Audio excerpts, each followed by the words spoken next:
And the scale of the protest, scope of the protest was clear. The scale of the protest is only becoming clear now. B.G. Varghese, former editor, one of India's top journalists and columnists. Good evening, sir, and thank you very much for coming in. It's great to have you with us tonight. Editor of The Hindu, Siddharth Vardarajan, a very respected voice. Siddharth, thank you for coming. Well, we also have Mr. Prashant Bhushan, I'm told, live with us tonight, leading member of Team Anna. Mr. Bhushan, thank you for coming back. Discussion tonight is whether at the end of all this, there is still scope for reconciliation. With me in the studio is Dr. Meghnad Desai. Professor Meghnad Desai, thank you very, very much, sir. Ruben Mascarenhas, software engineer, member of India Against Corruption, with me tonight. Thank you, Ruben. First question, I can hear you. First question to you. Prashant Bhushan. Lao ya jao is the slogan I heard. What does that slogan mean? And is it a bit extreme? No, you see, Anna is saying that he is now fed up with this dilly-dallying and buying time, endless buying time through endless committees, now standing committee, etc. He says this has gone on for 42 years. This whole Jan Lokpal bill, as well as provisions of various other drafts which have been circulating, various other proposals, have been discussed now threadbare across the country.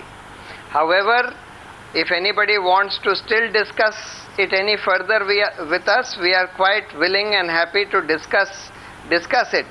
But the point that he is making is, now he has had enough, and he will sit on fast till such time that this bill is brought and passed. So, as a citizen of this country, he is merely exercising his fundamental right, which is the fundamental right of speech, the fundamental right of protest, fast being the most non-violent form of protest, and he is trying to use that to arouse the conscience of the members of parliament, the conscience of the people in the government, as well as the conscience of the people on an issue which is very, very vital to the very survival of this country as a democratic republic. If this kind of corruption is not curbed that we are seeing, this country is descending into a banana republic or a mafia state.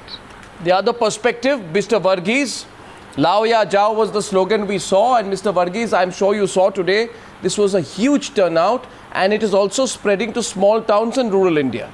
In your considered view, what should the government do in this situation? I think the government has said that it's open to talks and to discussion, and the forum for this, which has now been activated, is the Parliamentary Standing Committee.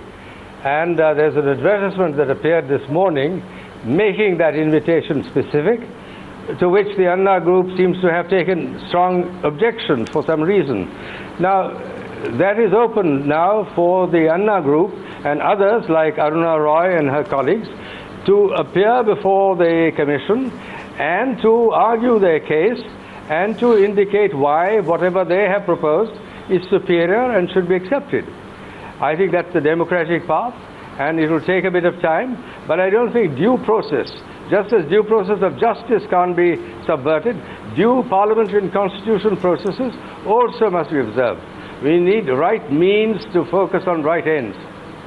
Okay. A valid question emerges. I take Dr. Meghnad Desai next. Without the participation of Team Anna, what legitimacy will Aruna Roy have if she goes as a lone crusader and says, I want to present my version of the bill? Meghnad Desai, your response to Mr. Varghese. You know, one thing I want to say, as a parliamentarian, we have had times when, with a deadline, the British Parliament has worked literally day and night. Absolutely. One session we worked for 36 hours because of urgency. The court had said, if you don't do it by such a date, we're going to release prisoners. We worked 36 hours. You know, an 80-year-old House of Lords members stayed overnight. Now, if the standing committee would stop being, we do in September, why can't they do it now? Why can't they immediately start opening up a session, get everybody to come and speak to it? Come on, it is an urgent matter, you know, and the government is not showing urgency. They're standing back on that, oh, we know the procedures and we can only do that. when the government wants, they have passed 17 bills in 10 minutes. They have used when it comes to members of salaries, when it comes to salaries of members of parliament, they have done it in hours. And ordinances they've been able to pass. What is stopping it? Because they are making mistake after mistake. They're misjudging the mood of the country. Okay. Middle class is that. Come on, here's the problem. Why not tackle it? Okay, Siddharth Vardarajan, BG Varghese just said before you, I don't know if you heard, the standing committee is the right response.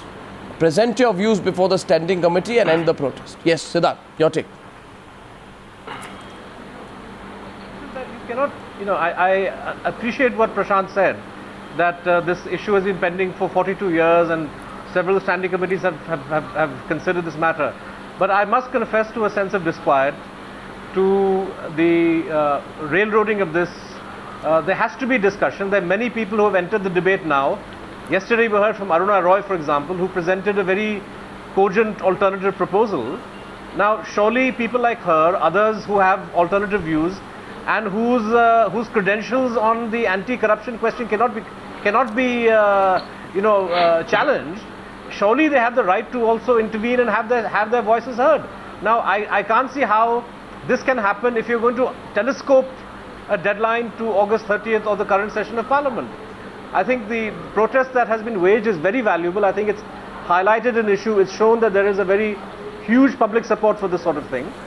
But I think beyond a point, if one is going to insist on setting artificial deadlines, on insisting that a particular text has to be adopted by then, I have problems with this. I think both sides have to be flexible. There has to be reasonable activity on both sides. And right now, I think that is what is essential. But let me tell you, Siddharth, Parliament also will at some point have to convince the people of India that, look here, we are serious. I mean, Varun Gandhi, a political party, Varun Gandhi says, I am introducing a private members bill. I have spoken to Meera Kumar. Now, private members bill in issues of urgent national importance can be taken up with waiving the 30-day deadline. Absolutely. Why is the Congress and the BJP saying, let's waive the 30-day deadline? They are willing to let this lapse. They are willing to let this lapse once again. An issue that goes beyond the Congress and BJP.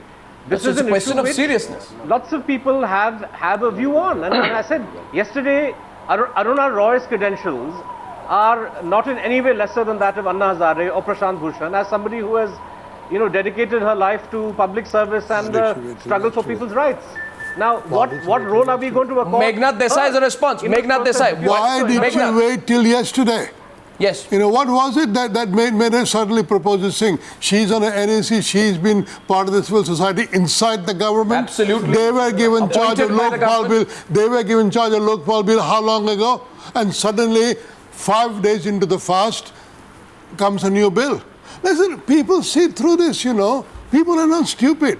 They see through this. This is the way government is saving its skin. They don't want to do this. They're lost face, and all they're doing is lengthening this process and wasting. Okay, I'm getting other participants quickly in. Prashant Bhushan, I have a lot of responses to take from you tonight. Let me first get Ramesh Ramanathan briefly from Bengaluru, member of India Against Corruption. Yes, Ramesh, how are you seeing this build up? And how do you see the slogan that's been given out right now? Does it sound slightly political to you?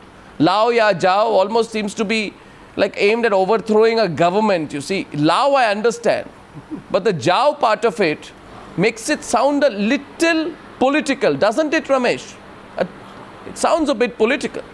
It may resonate among people, but it makes sound political, Ramesh. And Arnab, I was able to follow the earlier part of the conversation only sporadically because I couldn't hear the audio very well. But I don't have any quarrel with it sounding political, whether it has undertones or overtones of politics, because this is a manthan that has been stirred. And I think we all have to be grateful to Anna and the team to have done that, because the age of irrelevance of the average Indian is dead. But I do agree that, the question that there are 2 points that I want to make, which is, one is there is a fundamental inconsistency with the point that Prashant is making, which is that nothing has happened for the last 42 years, and therefore there is an urgency now. I think there is an inconsistency in that statement. If nothing has happened in terms of due process for the last 42 years, we owe it to all of ourselves to have a due process going forward. It is not that we should dismantle due process going forward. Okay. I think we should ensure that we strengthen the processes that should have taken place in the last 42 years, which didn't. Okay. And the second point I want to make is, from a content standpoint, if there was any argument to show that the current structure or some kind of a structure of a Lokpal bill, which is not necessarily the Jan Lokpal bill, could work, you don't need to look any further than Karnataka, because it is the very same structure of a Lokayukta which was set up by the government that actually brought down the Chief Minister and the party here. Okay. So I take your point there. I'm taking another point of view right now, and I'm going across to Praveen Mishra from Ahmedabad. Our studio's there. He's slightly more critical. Mr. Mishra, yes. He's a painter and filmmaker. Hi, Arnav, thanks. Yeah. Thanks. See, I am not a legal expert, nor am I kind of part of this whole movement.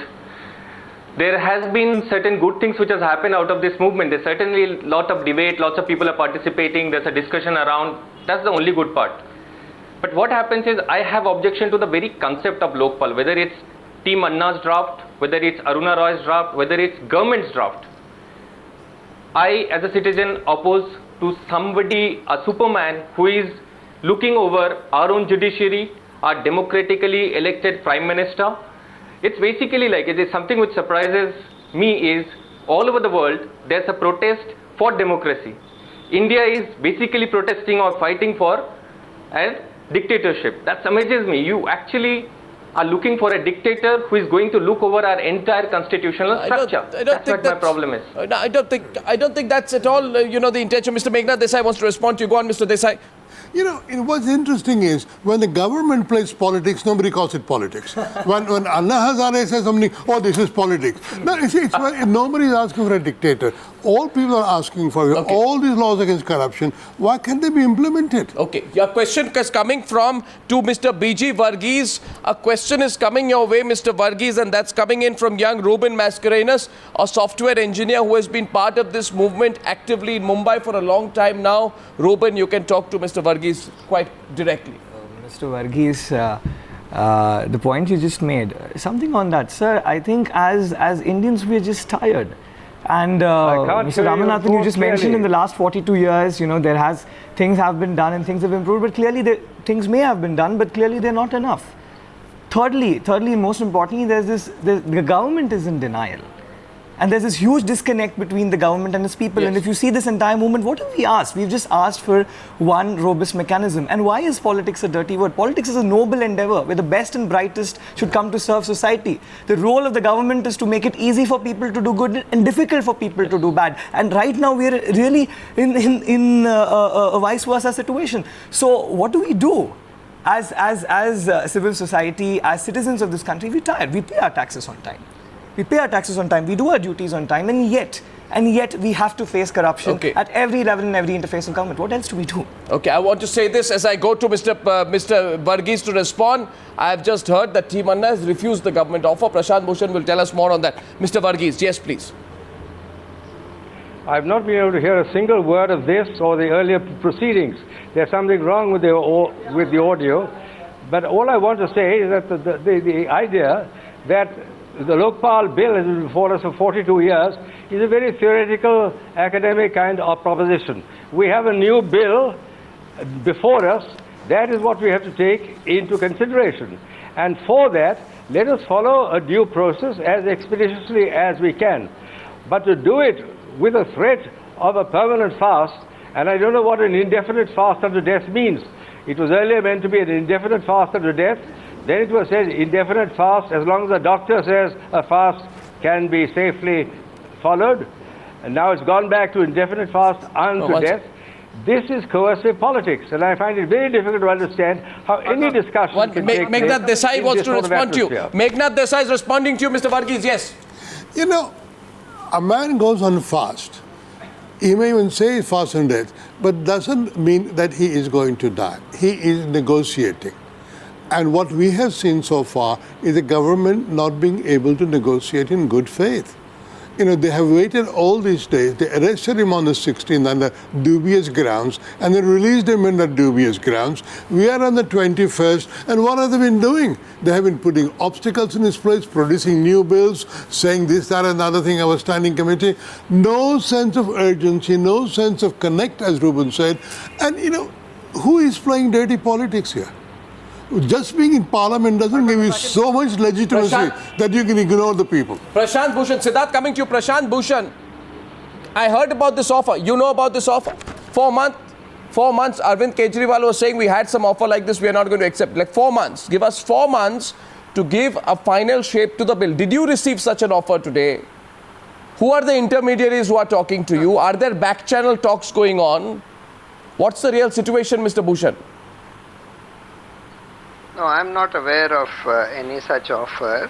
There were some informal people who came without any clear formal offer from the government. They were in fact asking as to what is it that we want or what is it that Anna wants, and Anna has made it clear that what he wants is a law to be made on the basic principles of the Jan Lokpal bill. On the issue of this due process which many people have raised of the standing committee, what is the role of the standing committee? The role of the standing committee is to hear suggestions from all relevant quarters and then place them before the parliament and giving their own opinion also. Now this has gone on ad nauseum for the last 8 months.